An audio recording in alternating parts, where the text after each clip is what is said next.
Hi everyone, it's Nat from Studio Hacks here, and in this video I'm going to show you how to make relaxing sound videos for YouTube or any other video platform. So basically I'm going to show you how you can create a 2, 3, 5, even 10-hour long video with sound effects like rain or the ocean. These are very popular videos on YouTube. This is one of my other channels that I run, and I generate lots of brown noise and white noise.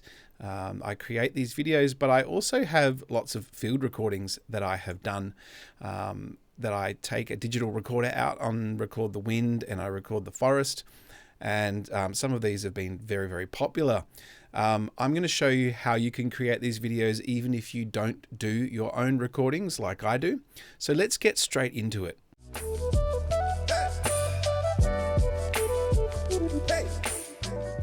We're basically going to need only three things. We're going to need the sound, we're going to need a still image, and we're going to need some kind of video editing software that we can pop them all together in. The video software I like to use is called ScreenFlow.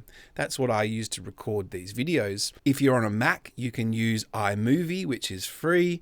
If you're on a PC, there are many options for free video editors. Just Google best free video editors for PC if you don't already have a way to edit your video. So first of all, if you haven't got your own nature recordings, you can source some for free from this website called freesound.org. You have to sign in and make an account, but it's completely free. It's just like a community-driven website of sound recording enthusiasts. So let's say you wanted to make a video of birds singing in the morning, or birds in a forest. Let's say forest ambience. So you search for forest ambience using the search. And then we have to make sure there's a few things in place. We need to make sure that the person has uploaded it as Creative Commons 0, which means it is completely free to use.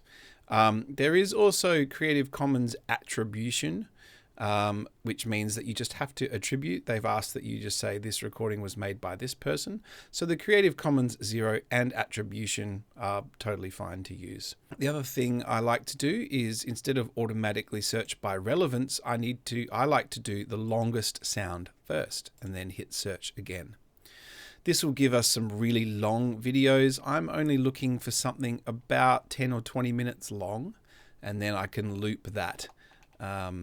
So I'm going to go through and just listen to a few of these by hitting the play.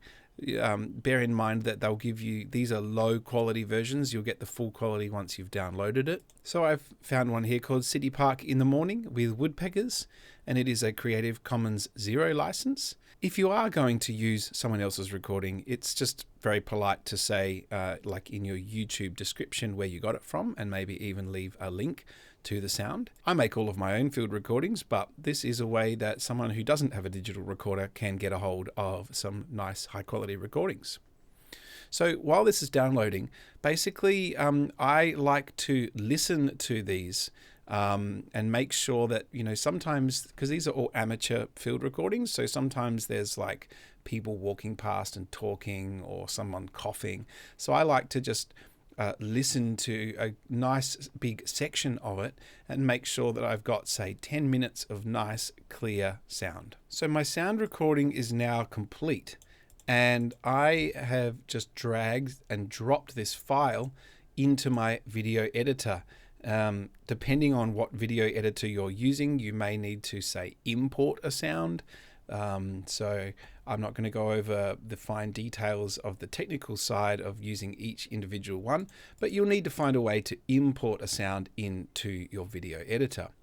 And I'm going to have I usually chop the front end and the back end off, and then I like to boost up the sound a little bit using the volume booster if it's a quiet recording, or bring it down if it's a loud recording.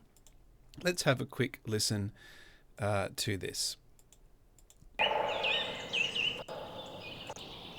So I've found this roughly 10-minute loop to be quite nice and with no, people talking. So then I'm just going to copy and paste that, and then pop it end to end. And in this bit of software that I'm using, I can create a crossfade by just dragging that over. Let's listen to that transition.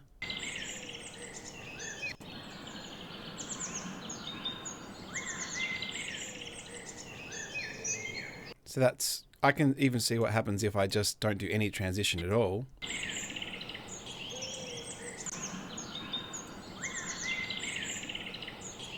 That's almost fine, but I'll just make a tiny transition.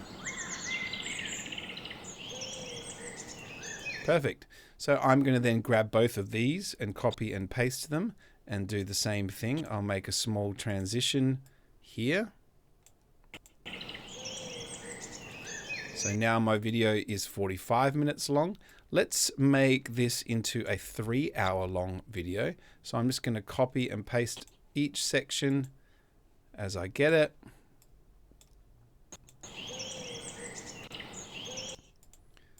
So now it's 1 hour and 35 minutes long. Let me grab that whole thing and do another copy and paste.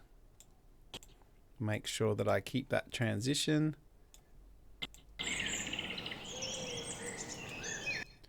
And we are at 3 hours long. So let me pop the slider at the 3-hour mark and chop that off. That's just the splice function. So whatever you've got as the splice in your video editor. So now we have the audio. We need a still picture. I'm going to use my favorite online design tool called Canva. And I'm going to create a design, and I'm going to make it a custom size. I'm going to go 920 by 1080, which is a high definition video. Then I'm going to go to the Elements tab in Canva and search for birds in the morning and see what I can find. I'm going to select photos only. Let's see if I can find a picture that just jumps out at me straight away.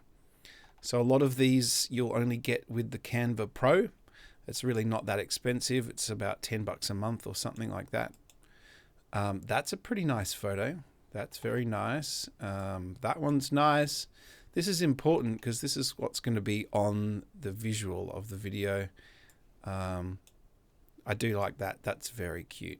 This is where we have to drill down a little bit on our video and maybe do a little bit of video SEO. I have this tool called TubeBuddy. I really love TubeBuddy. And we can see which keywords are explored the most. So City Park in the morning. Let's try City Park. Ambience. I'm going to try and find some keywords that are searched for a lot that don't have a lot of competition. And then that'll help me, design my image. City Park ambience sound effect. So that's saying it's good. I'm looking for one that says great or excellent, right up in the green there. Let's try birds in the morning. Okay, so I've found a good keyword here. It says birds singing for 3 hours. That's very good. There's a very good amount of search and hardly any competition. So let's just go with birds singing for 3 hours. And then so with that in mind, we'll try and pick a picture of birds singing. So that's a nice image there. I'm just going to go with that. I have to pick something. You have to pick something eventually. So we're going to do the same thing that we just did with the So we're going to do the same thing that we just did with the sound, but we're going to bring in that image. So we're going to import an image into our video editor and just make sure it's full screen. So this is why I like using ScreenFlow, because this video editor is just so easy to use. So you got the sound, you've got the audio, and now it's as simple as exporting that. So if I go File, Export, there's a few things that I can do. Because it's a still image, I can go into the custom exporting tools, and the frame rate can be set to 1 frame per second, and the data rate can be lower than normal. That can be like 200 kilobits per second. because if we do it at the full frame rate and the full data rate, it's going to spit out a massive like 3 or 4 gigabyte file. This way, if I do this, it's going to tell me that the entire file is only around 600 megabytes, which is a lot easier to upload, and it'll take only about a couple of minutes to export this, whereas if it was rendering a 3-hour video, I'd have to go away for half of the day and then come back. So I'm going to render this video out and then join back with you. One thing I might add before I do that is that it's a really good practice to use the keyword that you are trying to rank for, say on YouTube, as the file name. So if I export this, call this bird singing for 3 hours. All right, I'll join back with you in just a moment. So that video is now exported. I've got it here on my desktop. And that is ready to upload to YouTube or live stream onto YouTube or do whatever I want with it. So that's how you do it. It's pretty simple. You just have to find a sound or record a sound, get an image, turn it into a video using your video editor of choice, and then exporting a file to upload. And you could have a great channel on YouTube. You could easily make 3 or 4 of these a day, build up a sound effects channel or an ambience or a helping you to get to sleep channel. My channel that I upload my field recordings to has almost 20,000 subscribers and is generating me a really good passive income. I hope you enjoyed watching this video. If you did, make sure you subscribe for more tips on how you can earn online and all the latest in music and tech trends. Thanks for watching, and we'll see you next time.